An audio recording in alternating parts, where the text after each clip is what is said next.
like the Muhammad Ali fight when the guy, George Foreman, I think all his fights was up to 5 rounds. And he knocked everybody out before then. So Muhammad Ali knew, and you could see him carrying him. And so in the 5th and 6th round,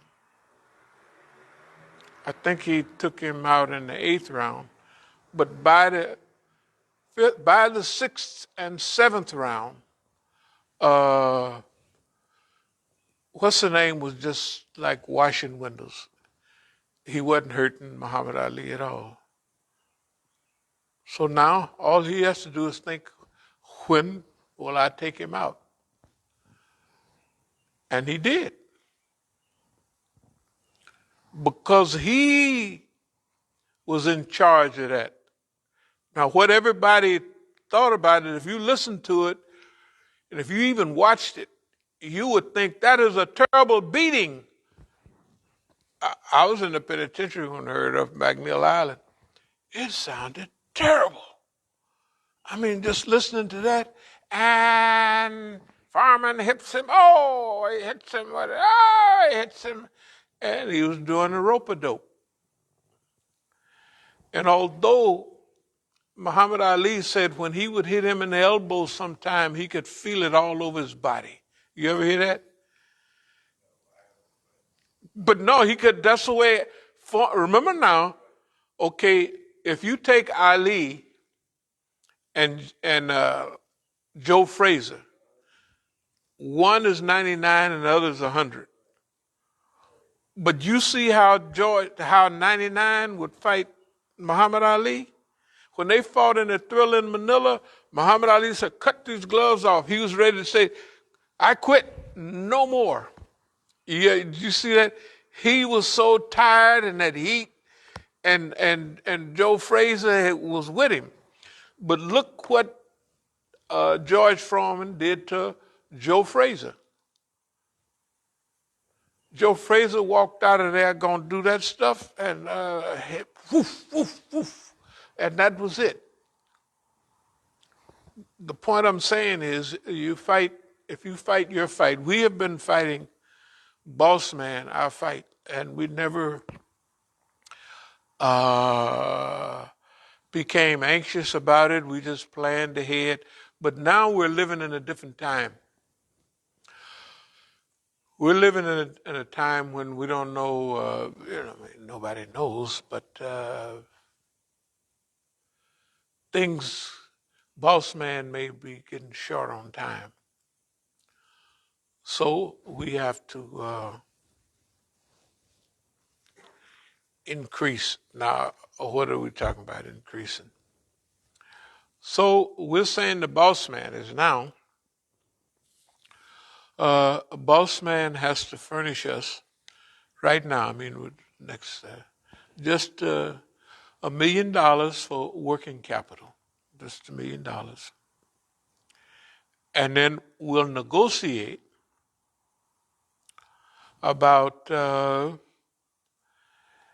it keeps increasing because American money is losing value fast. So we're now at $500 million. That's what we want Bossman to give us.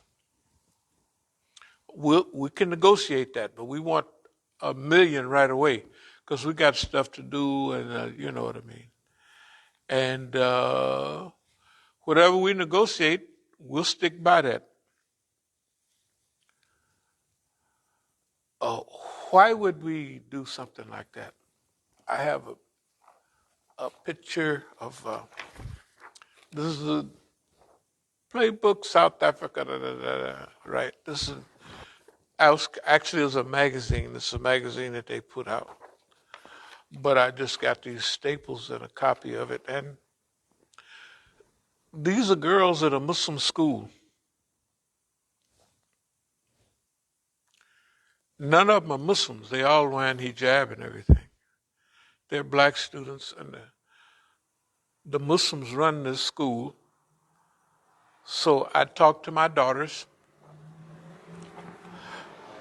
I could see their little shoes and everything, and stuff. So I talked to my daughters. I said, y'all want to work with a project with me? They said, sure.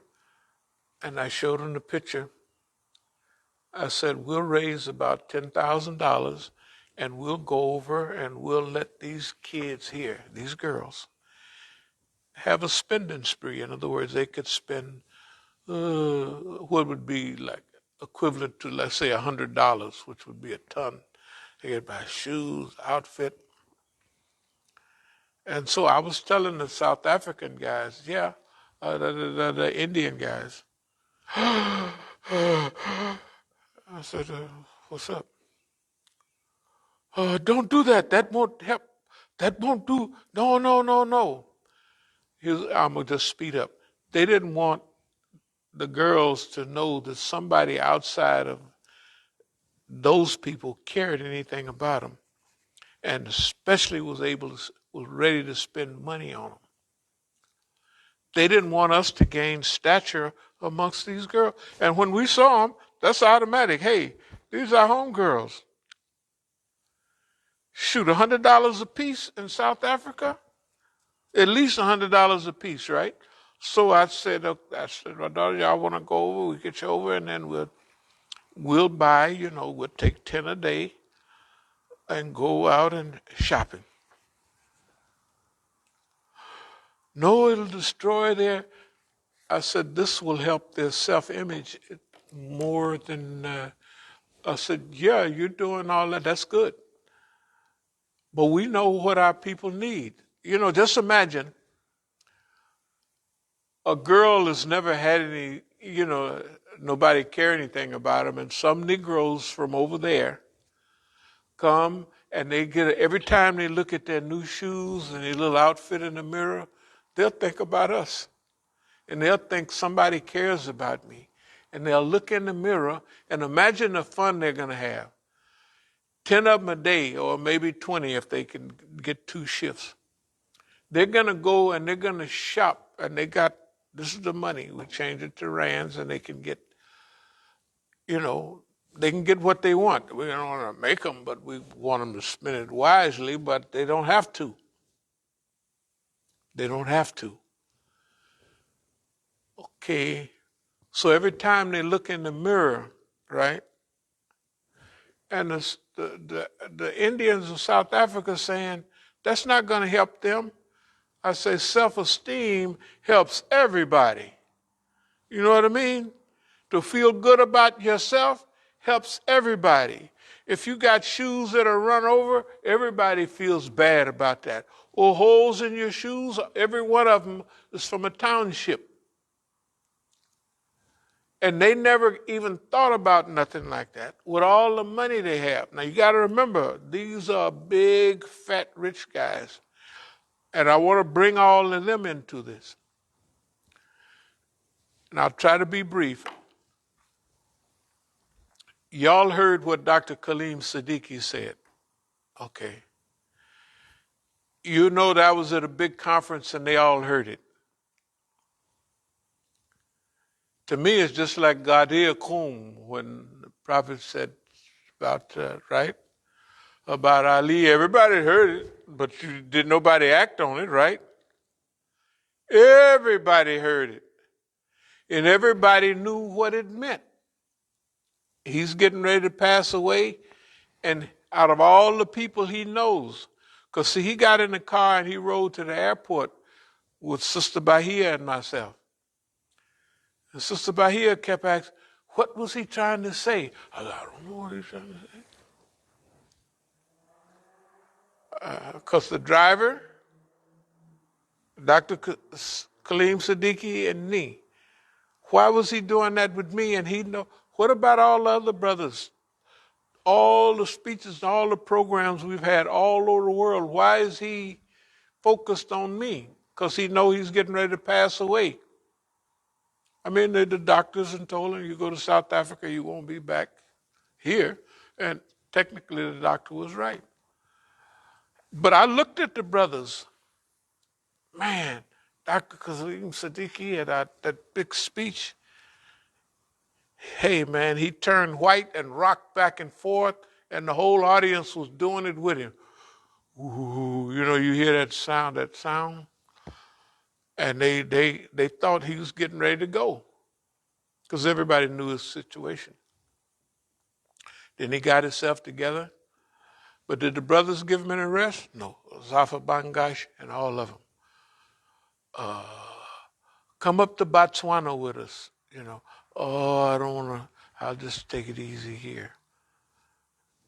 So they come on up. They're tiring him out.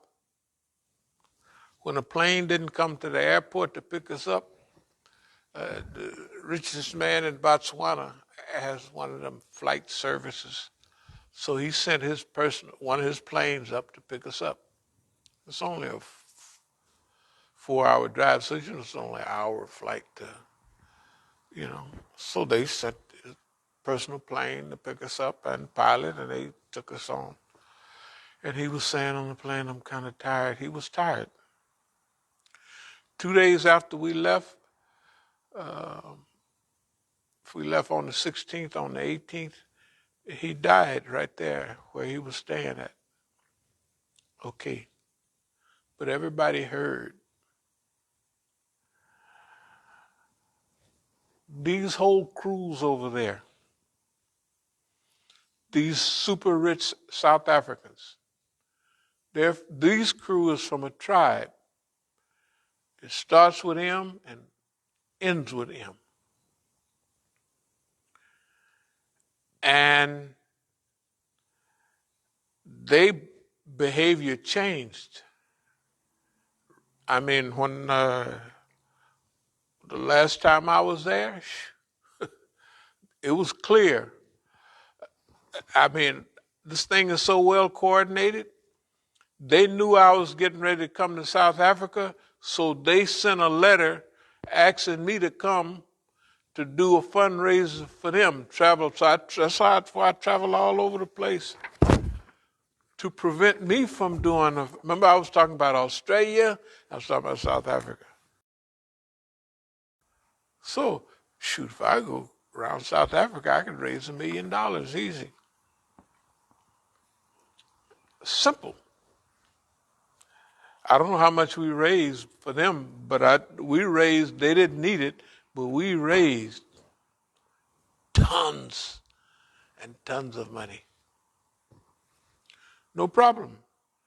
I didn't say, hey, man, I was going to do the fundraising myself. So I said, oh, I'll go and, I'm a team player, no doubt about it. They're not team players. Them people are focused on making sure that nobody do anything. This crew, when you look at their history, that tribe, no matter what happens with me, there's 3 or 4 big South African crews that are very wealthy. The number 1 crew, which is our crew, they way out in front of everybody. The number 2 crew is behind them and building mosques and different other things, but okay. So, they can't get rid of me. Because if I slip on a banana peel, the second crew that already have heard about certain things, right? Hey, they're going to dig as deep as they can. Because if you remember some years ago, the government over there, when they passed all these new laws, terrorism laws, South Africa had their terrorism law. They arrested a lot of the Indians, Miss Dokret and all of them. I got a picture. They're raising big money for just Africans. The other crew spends zillions on Africans. but in a way that they want it to be done, not in a way that's helpful. All the South Africans have been assaulted and everything and beat all upside the head from Negroes. Now these Muslims helped the Negro get his freedom and liberation. And the Negro repays them by busting them upside the head. And them AK-47s left over from the rebellion, they'd be on this is when I would go there. They'd throw big bricks out on the highway and they'd be right there behind the ditch. And when you stop, they come out with them AK-47s. I mean, it was dangerous for Muslims. And I was telling them they would get robbed every day. It was a big, cause since all the Muslims lived in, in their neighborhoods. And they was afraid and paranoid, and I couldn't